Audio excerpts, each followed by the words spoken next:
Los lunes tenemos también la participación de Claudia Villegas. Claudia, que es directora de la revista Fortuna, reportera, maestra de periodismo y que conduce los martes y los viernes el programa Economía Social a las 8 de la noche. Así es que saludo con mucho gusto a Claudia. Claudia, buenas tardes. Buenas tardes, Julio. Un saludo a todos y a todas. ¿Cómo están? ¿Cómo van de calor? De veras, ¿qué sucede, Claudia? ¿Qué vamos a hacer con todo este enorme calor? Pero bueno, ¿qué nos tienes en esta ocasión, Claudia?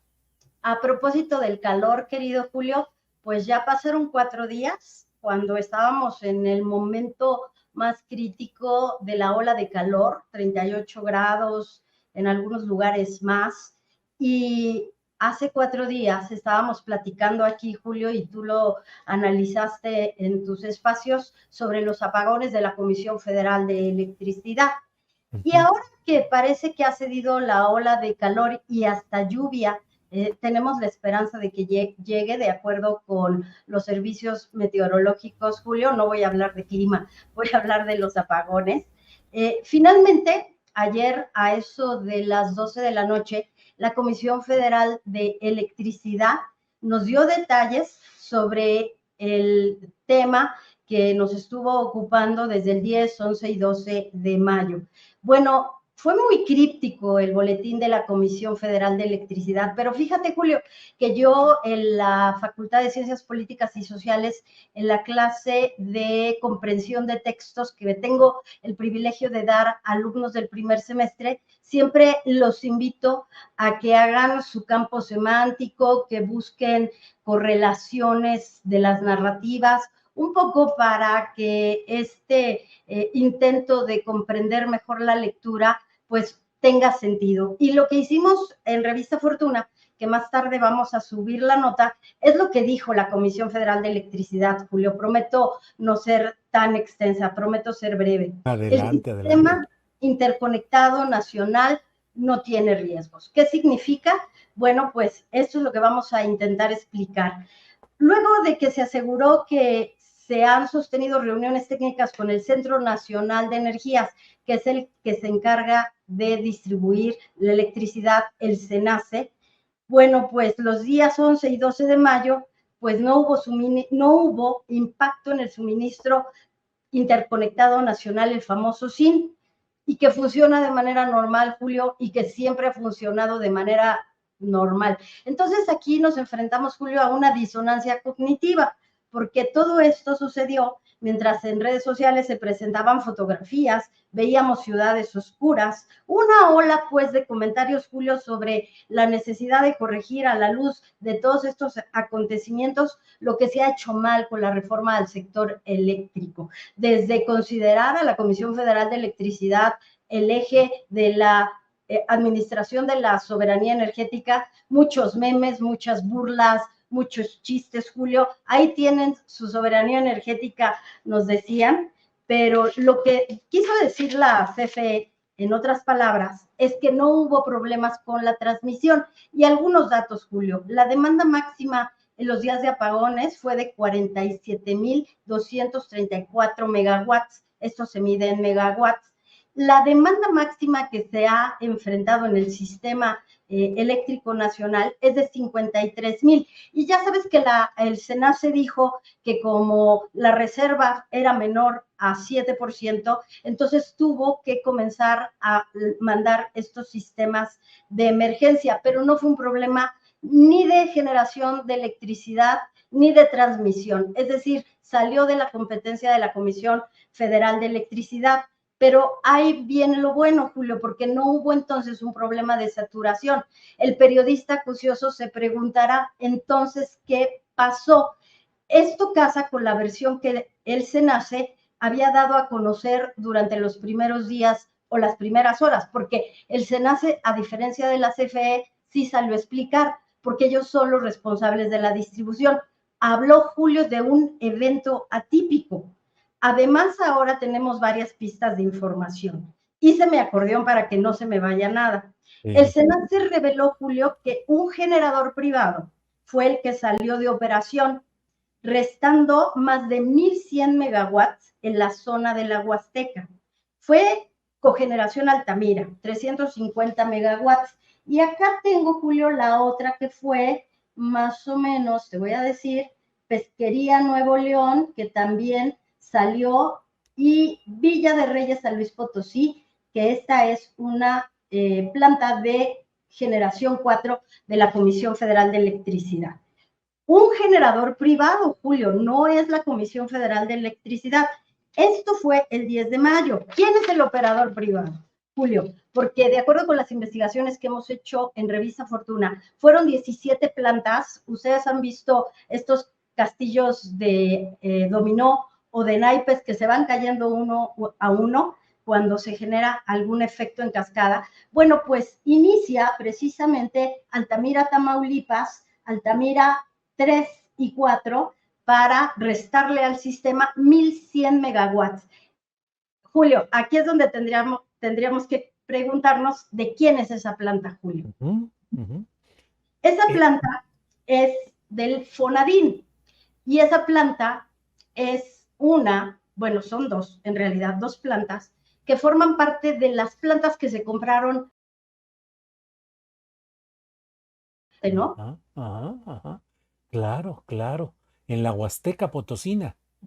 En la Huasteca Potosina, que por cierto, pues es el epicentro de estas plantas que compró el gobierno en 6,000 millones de dólares a Iberdrola, uno de los mejores lugares para generar electricidad a través del esquema de ciclos combinados. Entonces, Julio, está muy interesante lo que sucedió y espero que en algún momento CFE, SENACE, den información, den más información. Por ahora se han limitado a decir que no hubo problemas ni de generación, ni de saturación, ni de transmisión.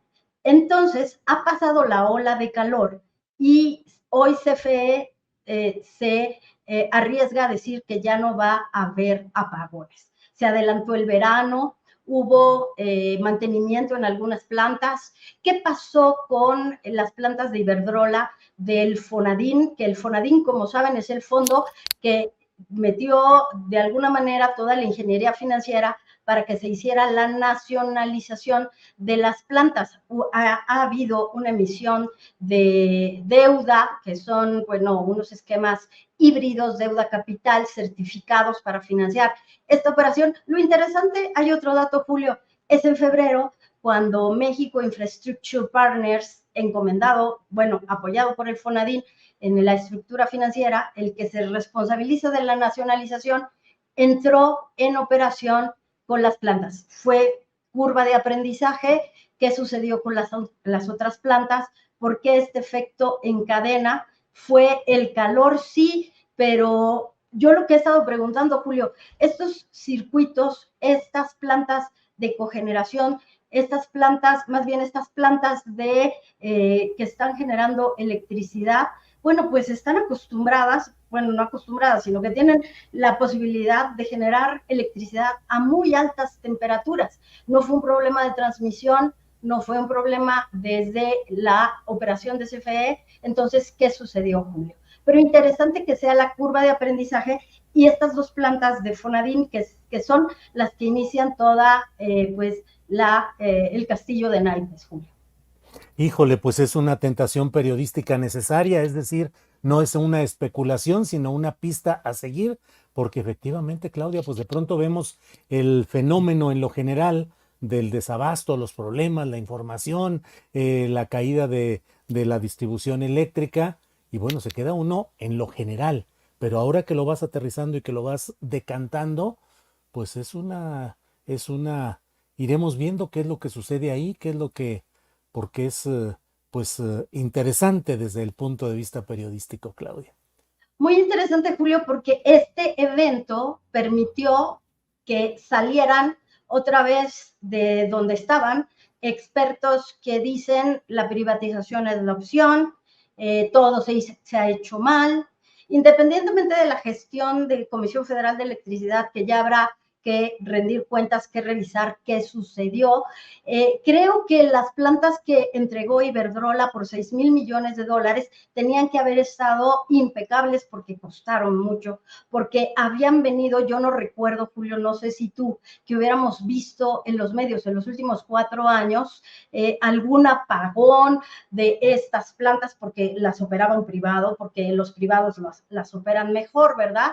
Entonces, ha salido toda una narrativa a decir ahora tienen que entrar los privados porque es la única manera. Me parece que no, me parece que a la luz, como bien decías, Julio, todo se politiza, todo está en medio de las elecciones, pero que los votantes y los periodistas tenemos la obligación de saber qué sucedió, porque entonces nos pueden volver a vender esa narrativa de que el pasado, cuando teníamos a los productores de energía privada que vimos que estaban vendiendo electricidad y que estábamos perdiendo dinero desde el erario público, pues que no era la mejor opción. La candidata Claudia Sheinbaum, Julio, con esto terminó, ya te juro no me extiendo, decía que ella está pensando en sí inversiones financiadas para mejorar el sistema de entrega de electricidad para nearshoring, para privados, pero me parece que no hay que ser esclavos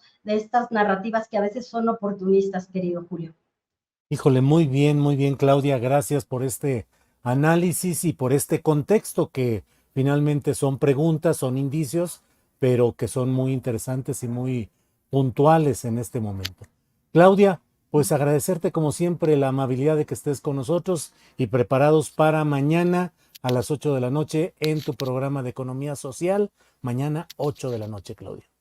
Y seguimos con el tema de la electricidad, Julio, por si nos quieren acompañar a las 8 de la noche. Muy bien, Claudia. Gracias y hasta mañana. Hasta luego. Gracias, querido Julio.